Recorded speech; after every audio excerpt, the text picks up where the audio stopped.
माननीय उपसभापति महोदय, राष्ट्रपति के अभिभाषण पर मैं अपने विचार व्यक्त करने के लिए खड़ा हुआ हूँ। मैं कृतज्ञ हूँ ये अवसर मिला और ये भी उम्मीद करता हूँ, आग्रह भी करता हूँ कि आज समय ज़रूर दिया जाए ताकि कुछ बातें हम इस सदन के समक्ष रख सकें और संतुलन बन सके जो संवाद चल रहा है और जो चर्चा चल रही है। राष्ट्रपति के अभिभाषण में माननीय ये उम्मीद की जाती है कि एक महत्वपूर्ण ये तिथि होती है, संसद के दोनों सदनों को बोला जाता है कि देश के हालात क्या हैं, सरकार की नीतियां क्या हैं।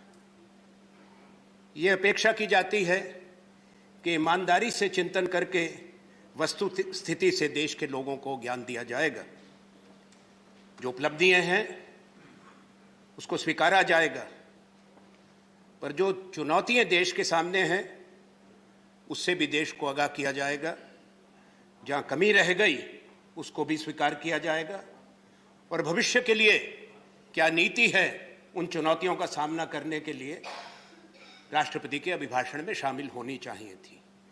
मैं कहूँगा दुर्भाग्यपूर्ण है कि उनकी कोई चर्चा नहीं है। ये निराशाजनक है, जमीनी हकीकत को और चुनौतियों को नकारता है। इसको अंग्रेजी में कहा जाता है is just a laundry list of government announcements of programmes. वो सब घोषणाएं हो चुकी, पिछले बजट में, इस बजट में कोई नई बात आए तो हम समझ लें। और ये मैं आलोचना के लिए नहीं कह रहा, मैं सोच रहा था इसको सुनते हुए भी, पढ़ते हुए भी, ये किसने लिखा, कौन महानुभाव।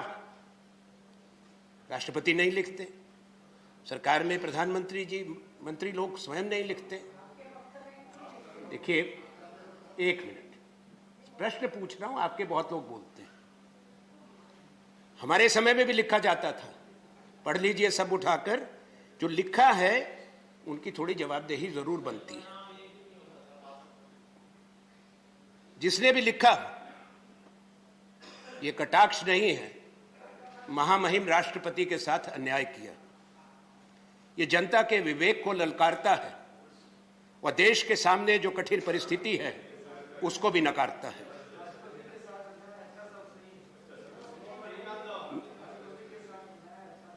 शायद समय आ गया है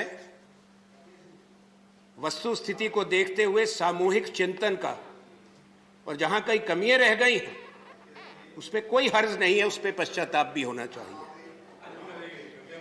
एक तस्वीर दिखाई गई है, एक सुनहरी तस्वीर।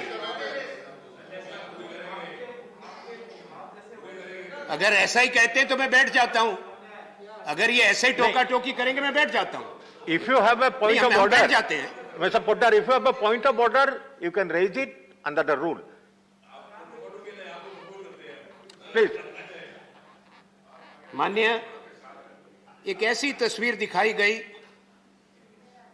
कि देश बिल्कुल चिंता मुक्त है, खुशहाल है, विश्व में आर्थिक प्रगति में पहले नंबर पर है, हर मोर्चे पर भारत कामयाब है। ऐसा हो ये हम सब चाहते हैं, देश सबका है, ये आपका ही नहीं है, हमारा ही नहीं है, ये साझा देश है। कोई नहीं चाहता, चाहे सरकार के है या विपक्ष के, कि हिंदुस्तान आगे ना बढ़े। तो कृपा करके ये गहरी जो लकीरें खींची जा रही हैं इसको बंद कीजिए। हम भी चाहते हैं हिंदुस्तान आगे बढ़े, आप भी और हम भी। अब देखिए, अगर ऐसे चलेगा तो मुश्किल।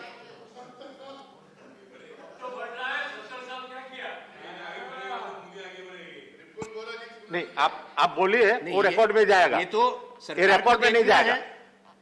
अगर Whatever you say now will go on record. Interruptions will not go on record. ना ऑन रिकॉर्ड नहीं, हमारा समय तो खा रहे हैं।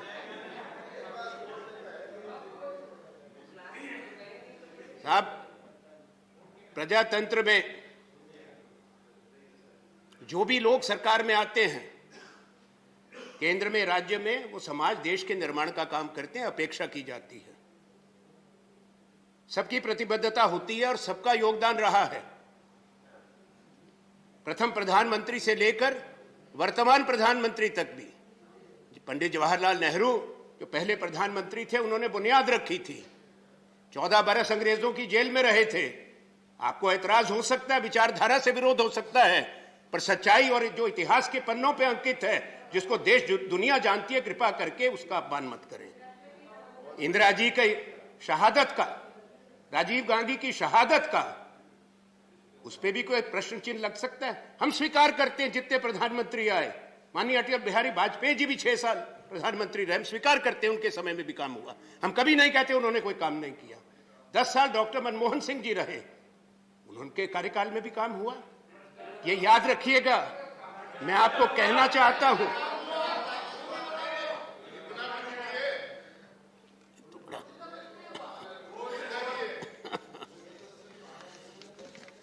सुनिए, प्रजातंत्र में 2 पक्ष हो सकते हैं और आवश्यक है। एक सोच, एक विचारधारा संसदीय प्रजातंत्र में कभी नहीं हो सकती, ना होगी। एक दृष्टिकोण पे देश नहीं चलता, ना समाज बनता है। भारत बड़ा राज्य, बड़ा देश, प्राचीन देश है। सोच अलग हो वो ठीक है, पर एक दूसरे को छोटा दिखाना और अपने से पहले लोगों को अपमानित करना ये उचित नहीं है। मैं इतना ही निवेदन करना चाहता हूं।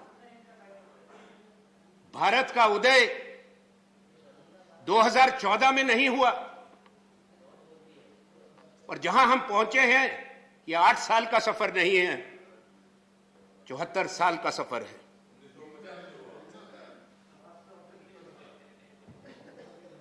पहली बार विकास हुआ, पहली बार विश्व में हमारा सम्मान हुआ। मैं इस बात को नहीं मानता हूं। मैं आपको एक चीज बताना चाहता हूं। 1947 के बाद बड़ी संस्थाएं बनी। आईआईटी सबसे पहले भारतवर्ष में कब बना था? आप पूछते हैं कि बताइए क्या हुआ, बताता हूं। 1951 में। कब बना था आईआईटी आपका? इधर अहमदाबाद में 1964 में। भारत में परमाणु संस्था कब कायम की गई थी? 1954 में। भारत में पहला परमाणु विस्फोट जब इंदिरा गांधी प्रधानमंत्री थी 1974 में हुआ था। अंतरिक्ष में आर्यभट्ट 1974 में चला गया था। 1955 में भाखड़ा डैम बन चुका था, नागार्जुन सागर डैम बन चुका था। 1961 के अंदर पंडित जवाहरलाल ने स्वयं जाकर नर्मदा पे नींव रखी थी, सरदार सरोवर बांध की और उसका नाम सरदार जी को समर्पित किया था। ये सूची बड़ी लंबी है, मैं सभा पटल पर रखूंगा। मैं नहीं चाहता, देखिए, मैं नहीं चाहता, निवेदन कर रहा हूं। मैं सच्चाई बहुत कड़वी होती है। हकीम की खुराक और सच्चाई बड़ी तकलीफ पर बीमारी को दूर करती है।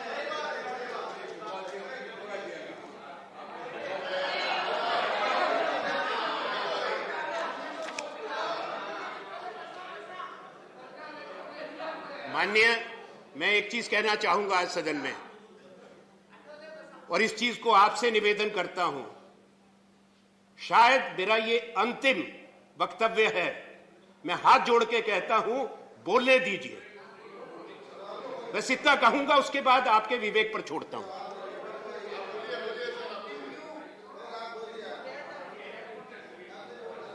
मैं ये कहना चाह रहा था कि जो ये देश बना है उसके निर्माण में सबका योगदान है। सरकार की निरंतरता होती है, समाज की निरंतरता होती है, कमियां भी रहती हैं। मैं कभी ये नहीं कहने वाले लोगों में से कि हमारे समय में सब कुछ प्राप्त हो गया था।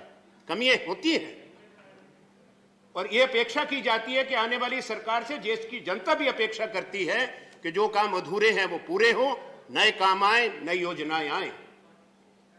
पर कोई ऐसा भारत नहीं छोड़ के गए थे। एक परमाणु शक्ति, अंतरिक्ष शक्ति, $2 ट्रिलियन की इकोनॉमी, वो हिंदुस्तान हम भी छोड़ के गए थे। आपको कोई खाली ऐसा हिंदुस्तान नहीं मिला था जहां की जमीन बंजर हो, जहां के लोग कपड़े ना डालते हो, जिस देश का कोई सम्मान दुनिया के अंदर ना हो। ऐसा देश नहीं था। यही कह रहा हूं, इस मानसिकता को आप त्याग दें। ये त्याग देंगे, देश का भला होगा, मैं यही कह सकता हूं। आज सच्चाई क्या है, और ये आलोचना के दृष्टिकोण से नहीं कह रहा। बहुत चुनौतियां भारतवर्ष के पास है, हमारे देश के सामने। एक खौफनाक बेकारी है। आप अपना इकोनॉमिक सर्वे उठाकर पढ़ लें। जो भारत के अंदर कितने लोग हैं जिनको रोजगार की जरूरत है, ये मैं नहीं कह रहा, आपका इकोनॉमिक सर्वे कहता है। 94 करोड़ लोगों को जो रोजगार के योग्य हैं इस देश के अंदर हैं, केवल 52 करोड़ लोगों को रोजगार है। आप कह रहे हैं 42 करोड़ हिंदुस्तान के लोग बेरोजगार, इसकी चिंता हम नहीं करेंगे। ये आलोचना की बात नहीं। अमीरी और गरीबी के बीच में बढ़ती खाई है। उद्योग टूट रहे हैं, बाजार टूट रहे हैं, रोजगार टूट रहे हैं। 2 साल कष्ट देश और दुनिया ने उठाया है। हम इतने गैर जिम्मेवार नहीं ये कहें कि कोरोना वायरस को आपने टेलीफोन करके बुलाया, पर यह वास्तविकता है। इससे नुकसान हुआ है और उससे हम उभरे नहीं हैं। माननीय, कुछ बरस पहले 2019 में ये कह दिया गया था राष्ट्रपति जी के अभिभाषण में कि 2024 तक 5 साल में हिंदुस्तान $5 ट्रिलियन की इकोनॉमी बन जाएगा। पर ये 2 साल खराब हुए, उससे हमारा नुकसान हुआ। अब हम 31 मार्च 2022 को वहीं पहुंचेंगे जहां हम 31 मार्च 2020 को थे। यह सोचने की बात है, आपस में टीका टिप्पणी की बात नहीं है। यह हमको सबको मिलकर सोचना है। मुझे पूरा विश्वास है कि भारत पहुंचेगा। हम $5 ट्रिलियन पे भी जरूर पहुंचेंगे, उससे आगे भी पहुंचेंगे। इस देश की जनता में क्षमता है और हम भी चाहते हैं पहुंचे। पर सच्चाई को तो मान लें कि ये चुनौती है हमारे सामने।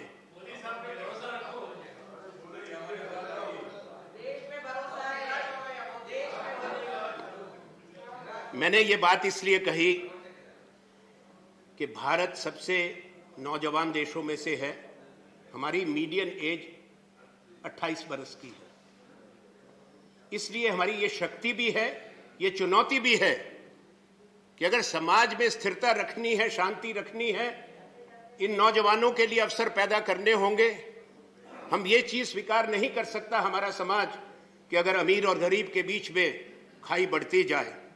1% भारतवासियों के पास देश का 42.5% पैसा है, पूंजी है।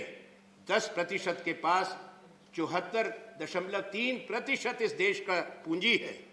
और जो गरीब 50% हैं, उनके पास 2.8% देश का पैसा है। ये आनंद शर्मा नहीं कह रहे, कांग्रेस पार्टी नहीं कह रही, आपकी सरकार के आंकड़े बोलते हैं। इसलिए सोचें, जो मैं कह रहा हूं उसको गौर करें और स्थिति को सुधारने के लिए सामूहिक प्रयास करें जो राष्ट्र हित में हो और देश के भविष्य में हो।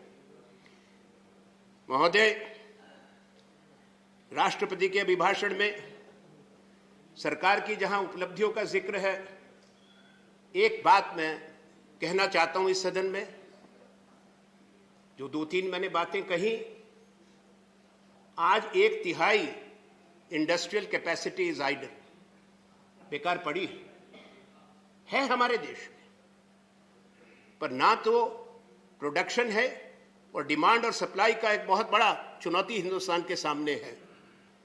किसी ने चर्चा नहीं की कि भारत देश में कर्जा बढ़ गया है। डेट टू जीडीपी रेशो 90% है भारत का, 90%। मैं बजट पे नहीं बोल रहा हूं तो यहीं पे अपनी बात रोकता हूं। हमारे साथी बजट पे बोलेंगे, माननीय वित्त मंत्री जी, उनका सम्मान करते हैं। जब वो बोलें, इसके बारे में थोड़ा ज्ञान दें कि उसके लिए हम क्या करने जा रहे हैं, ताकि सरकार चले। जो हमारे आज़ादी के बाद बड़े संगठन बने थे, संस्थाएं बनी हैं, उनको बेचकर नहीं ये घाटा पूरा होगा, उन संस्थाओं को बचाकर और आर्थिक विकास से ये घाटा पूरा होगा, कर्जा पूरा होगा। मैं शिक्षा पे, स्वास्थ्य पे बहुत साथी बोल गए, नेता प्रतिपक्ष भी बोले, हमारी तरफ से और साथी बोले, जवाहर सरकार जी बहुत अच्छा बोले, मैं स्वीकार करता हूं, इसलिए मैं दोहराऊंगा नहीं। मुझे चिंता है महोदय, सदन को भी होनी चाहिए कि राष्ट्रीय सुरक्षा का, नेशनल सिक्योरिटी का कोई जिक्र नहीं है। सीमाओं पे जो तनाव है उसका कोई जिक्र नहीं है माननीय राष्ट्रपति जी के अभिभाषण में। लद्दाख से लेकर अरुणाचल तक, मैं भी एक सीमावर्ती राज्य से में पैदा हुआ और वहीं से आता हूं। हमारी भी सीमा तिब्बत से, चीन से लगती है, इसलिए ये बात कहता हूं। हमारे यहां से ही फौज जाती है, मनाली लेह रोड से जाती है, भारत की सेना जाती है। रोहतांग अटल टनल बन गई है, उससे थोड़ा फायदा हो गया, वो काम पूरा हुआ, बधाई है, देश के लिए भी अच्छी बात हुई। ये काम पुराना शुरू किया था, समय लगता है इतने बड़ी योजनाओं को बनाने में, पर 1 लाख फौज चीन की फौज के आमने सामने खड़ी है। आप सबको कहता हूं, क्या अखबार वाले को पता है, बाहर के देश के लोगों को जानकारी दी जाती है। सबसे बड़ा प्रजातंत्र है, क्या हमारे देश की संसद को ये नहीं जानकारी मिलनी चाहिए? क्या संसद में चर्चा नहीं होनी चाहिए? 1962 में पहली बार के चुने हुए आए एक नौजवान अटल बिहारी वाजपेयी जी ने, युद्ध चल रहा है सीमाओं पर, हिमालय में लोग मर रहे हैं, पर फिर भी उन्होंने सदन बुलाया, चर्चा हुई, युद्ध के दौरान हुई। इस सदन को आश्वस्त किया गया था, माननीय रक्षा मंत्री जी ने, इस सदन का रिकॉर्ड देखा जाए, उन्होंने कहा था कि नेताओं को बुला के इन कैमरा ब्रीफ करेंगे, हमने स्वीकार किया था, वो भी नहीं हुआ। कृपा करके स्थिति को आप देखें, सोचें। माननीय पैरा 3 में नेताजी सुभाष चंद्र बोस का जिक्र है, हम सब सम्मान करते हैं।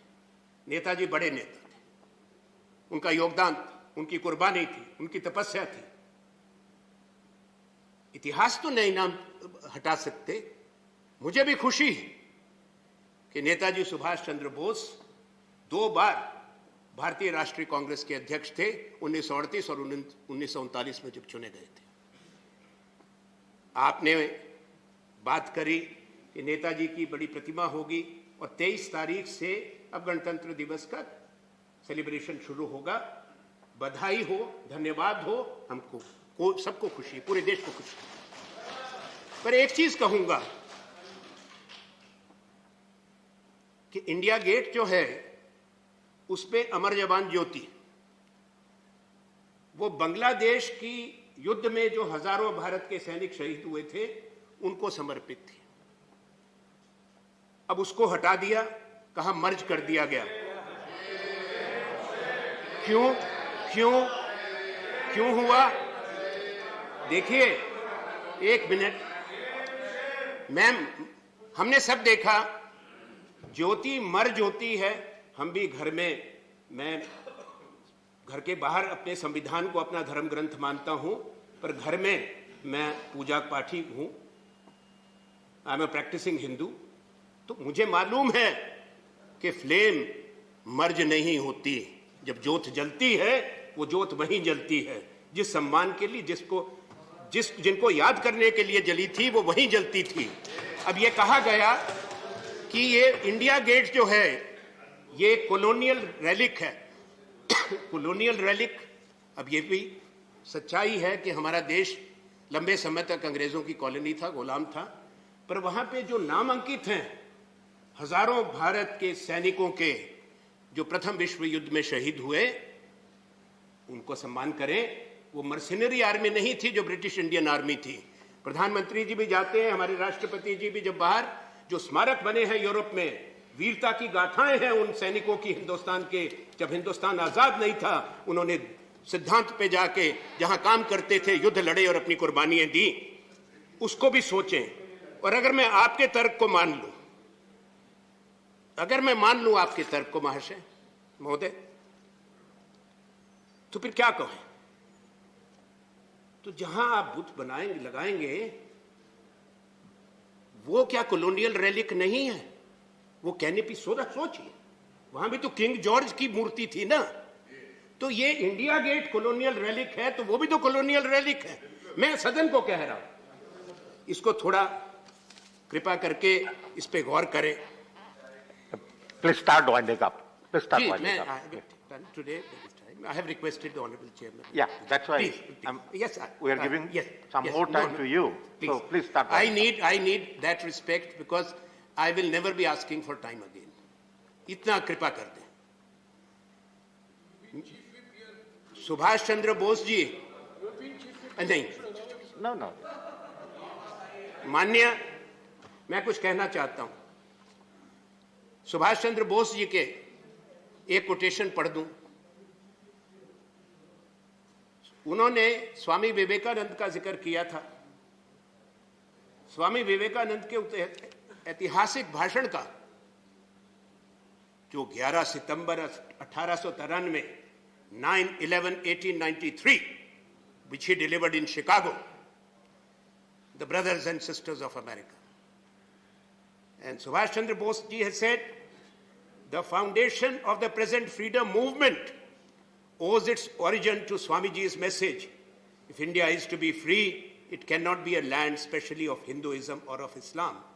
It must be one united land of different religious communities, inspired by the ideal of nationalism. And for that, Indians must accept wholeheartedly the gospel of harmony of religions, which is the gospel of Ramakrishna Vivekananda. Unquote. मैंने ये बड़ा सोच के पढ़ा। जब नेताजी का स्मरण हो रहा है, नेताजी की सोच क्या थी उसको भी देखें। मैं आज सदन को यह भी बताना चाहता हूं कि पिछले 125 साल में हम देख लें, 11 September has a meaning. There were 4 9/11s. The first was what I have read, 1893 Chicago, where there was a message of humanity, brotherhood, harmony. The second 9/11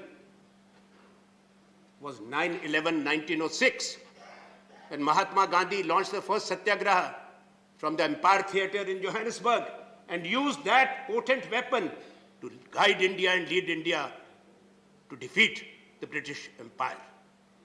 The third 9/11 was in 9 सितंबर 1973, जब चिल्ली में LNA की सरकार को हटा दिया गया, हजारों लोग मार दिए गए, मिलिट्री कू हो गया। और चौथा 9/11 था 2001 में न्यूयॉर्क में, जब बम का हमला हुआ था, ट्विन टावर तोड़ दिए गए थे, हजारों लोग मार दिए गए थे। मैंने क्यों कही ये बात कि 9 सितंबर अगर 4 बार दुनिया के सामने आया तो 2 बार प्यार और मानवता का, अहिंसा का संदेश लेके गया। वो भारत से गया, स्वामी विवेकानंद और महात्मा गांधी। नेताजी सुभाष चंद्र बोस ने, मैं सदन के सामने रखना चाहता हूं, 2 अक्टूबर 1943 को आजाद हिंद रेडियो स्टेशन से भारत के लोगों को संबोधित किया था, और उसमें उन्होंने पहली बार बापू को, महात्मा गांधी को फादर ऑफ द नेशन कहा था। हम कहते हैं father of the nation. Who called him the father of the nation? Netaji Subhash Chandra Bose called him. Azad Hind Fauj में 4 ब्रिगेड थी। सुभाष ब्रिगेड थी, नेहरू ब्रिगेड थी, गांधी ब्रिगेड थी, आजाद ब्रिगेड थी। ये नेताजी थे।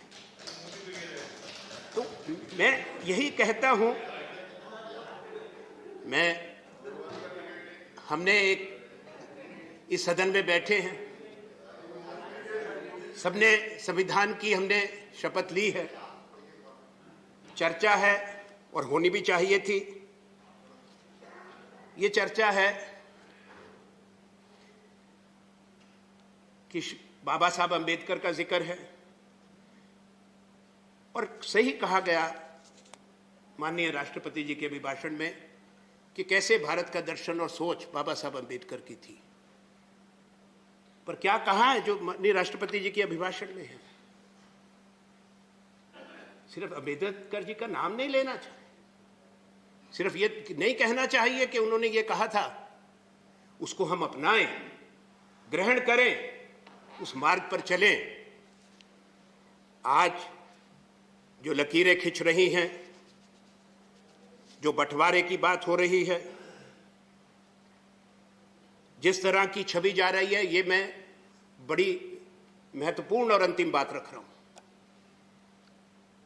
जिस तरह की देश के कुछ हिस्सों में घटनाएं हो रही हैं, अंग्रेजी की बात नहीं, अंग्रेजी में तो 2 शब्द कह दिए, हेट स्पीच। जिस तरह की भाषा, जिस तरह की धमकी, जिस तरह के हमले अल्पसंख्यकों पर हो रहे हैं, आज दुनिया जुड़ी हुई है। The world is interconnected by technology. What we say here, in a minute it flashes in the various capitals of the world. दुनिया की राजधानियों में ये सवाल पूछे जा रहे हैं, क्या ऐसा होना चाहिए भारत देश में? नहीं होना चाहिए, स्वीकार नहीं किया जाना चाहिए। ये देश सबका है, ये हमको याद रखना पड़ेगा कि भारत से बाहर बहुत लोग हैं, लगभग 2.5 करोड़, प्रदीप जी कहेंगे शायद मैं गलत हूं तो, जो भारतीय इंडियन डायस्पोरा है पूरी दुनिया में। 87 बिलियन डॉलर, 87 अरब डॉलर रेमिटेंस आता है हिंदुस्तान को। बड़े बड़े ऊंचे पदों पर बैठे हैं, सूची है रख दूंगा, पर अमेरिका की उपराष्ट्रपति कमला हैरिस भी हैं, ब्रिटेन की होम सेक्रेटरी प्रीति पटेल भी हैं, ऋषि सुनाक वहां के चांसलर हैं, कई देशों के प्रधानमंत्री हैं, कई देशों में रक्षा मंत्री भारतीय मूल के हैं, कई सिख समुदाय के हैं कनाडा में। तो सोचो कि अगर वो सब सोचेंगे, जहां के लोग यहां पे इतने बड़े पदों पे हैं, उस देश में क्या हो रहा है, क्या ये भारत के लिए अच्छी बात है? मैं सदन गौर से सुने मेरी बात को। बड़े बड़े मल्टीनेशनल कंपनीज हैं जिसमें भारतीय मूल के लोग उनके मुखिया हैं। अल्फाबेट सुंदर पिचाई है, सत्य नडेला है, इनको हमने पद्मा पुरस्कार भी दिए हैं, इंदिरा नूई है, लंबी सूची है। ये दोनों सूचियां मैं सभा पटल पर रखूंगा, इस आग्रह के साथ, प्लीज, इस आग्रह के साथ conclude, I am please, I will. मैं आपसे एक चीज कहूंगा और आपके माध्यम से सभापति महोदय, देश के माननीय प्रधानमंत्री जी से आग्रह करता हूं, मांग भी करता हूं, अपेक्षा भी रखता हूं कि जब सदन में आए, जवाब दें, तो ये देश को आश्वस्त करें और दुनिया को संदेश दें कि हम एक सबसे बड़ा प्रजातंत्र हैं, हम एक संवैधानिक देश हैं। इसलिए इस देश के विधान को और संविधान का सम्मान करते हुए किसी ऐसे बात की अनुमति भारत देश में नहीं होगी। मैं ये मांग करता हूं, ये कहते हुए कि यह याद रखा जाए, इस देश में 3 बड़े एथनिक ग्रुप्स दुनिया के हैं। यहां आर्यंस हैं, द्रविडियंस हैं, मंगोलॉइड्स हैं, और इस सदन में भी तीनों बैठे हैं। दूसरी बात, 7 दुनिया के बड़े धर्म हैं और संविधान जो हमारा है वो 20 भाषाएं ये देश का संविधान मानता है। इस देश के संविधान का निर्माण करने में सबका योगदान जो रहा। एक चीज कहूं, सरदार पटेल जी का हम सब सम्मान करते हैं, आपने बहुत ऊंची मूर्ति भी लगाई, जरूर जाएंगे, पर अब मैं देखिए मैं कंक्लूड कर रहा हूं, ये चीटा के शिक्षक, मैं ये सोचता हूं कि देश के प्रधानमंत्री सक्षम हैं हमारी बात का जवाब देने के लिए, कृपा करके सुन लें। मुझे सरदार पटेल जी के बारे में कहना है, क्योंकि उनको सरदार की उपाधि महात्मा गांधी ने बारदोली सत्याग्रह के बाद 1925 में दी थी। सरदार पटेल भी हमारे अध्यक्ष रहे, देश के हैं, ये देश की संपत्ति है, देश के बड़े व्यक्ति हैं। पर सरदार वल्लभ भाई पटेल हमारे देश की संविधान सभा की, कॉन्स्टिट्यूएंट असेंबली की एक कमेटी थी, फंडामेंटल राइट्स और माइनॉरिटी राइट्स। उस कमेटी के अध्यक्ष वल्लभ भाई पटेल थे, और मैं अंत में सिर्फ वही उनको कोट करूंगा। सरदार वल्लभ भाई पटेल को सुनिए, It is not our intention to commit the minorities to a particular position in a hurry. If they really have come honestly to the conclusion that in the changed conditions of this country, it is in the interest of all to lay down real and genuine foundations of a secular state, that nothing is better for the minorities than to trust the good sense and sense of fairness of the majority and to place confidence in them. So also it is for us who happen to be in a majority to think about what the minorities feel and how we in their position would feel if we are treated in that manner in which they are treated. ये 25 मई 1949 को वो committee की report जब रखी उन्होंने पेश करी, ये उन्होंने कहा है। मैं आपसे अंत में यही कहना चाहता हूं, मैं कोई दोष नहीं दे रहा, जो ऐसी सोच के कुछ कई लोग हैं, कुछ संगठन हैं जो घृणा फैला रहे हैं, जो हिंसा करते हैं, वो किसी का हित नहीं करते। हम नहीं चाहते भारत की ऐसी छवि हो, हम वही चाहते हैं जो विवेकानंदा जी ने कहा था, हम वही चाहते हैं जो सुभाष चंद्र बोस ने कहा था, हम वही चाहते हैं जो दर्शन गांधी जी का था। तो कृपा करके उसको बचा के रखें। अगर ये दूसरा दर्शन हुआ, बड़ा खतरनाक है। कल लता जी को सारे देश ने, प्रधानमंत्री जी ने, सब नेताओं ने, सब दलों ने अपनी श्रद्धांजलि दी। वो उनकी आवाज़ देश की आवाज़ थी। हम सब उनको सुन के बड़े हुए। उस गाने को मुझे याद है, हमने तो तब सुना था जब सबको रोते देखा, अपने पिता और दादा को भी, ए मेरे वतन के लोगों। और आज सुबह मैं सोच रहा था, अंत में यही कहूंगा कि उनको भी ग्रहण कर लें, क्योंकि आज जो कुछ सोच है तो उस गाने को भी दोबारा लिखेंगे कि शहीद, कुर्बानी, ये शब्द क्या है। तो ये रोक दें इस बात को। मैं अंतिम शब्द में यही कहूंगा, अपनी वाणी को विराम देते हुए, कि हम सबका देश है, हम सबको बनाना है, हम सबको आगे लेके जाना है। आप ठीक काम करेंगे, आपको सहयोग भी होगा, आपको शुभकामनाएं भी, पर सबको मिलके इसके बारे में सोचें। अगर नहीं सोचेंगे, अगर बच्चों के दिमाग में, नौजवानों के दिमाग में ये लकीरें खींचती जाएंगी, ये भारत की आत्मा पर घाव होगा, जख्म होगा, जिसकी कीमत देश को चुकानी पड़ेगी। धन्यवाद। धन्यवाद।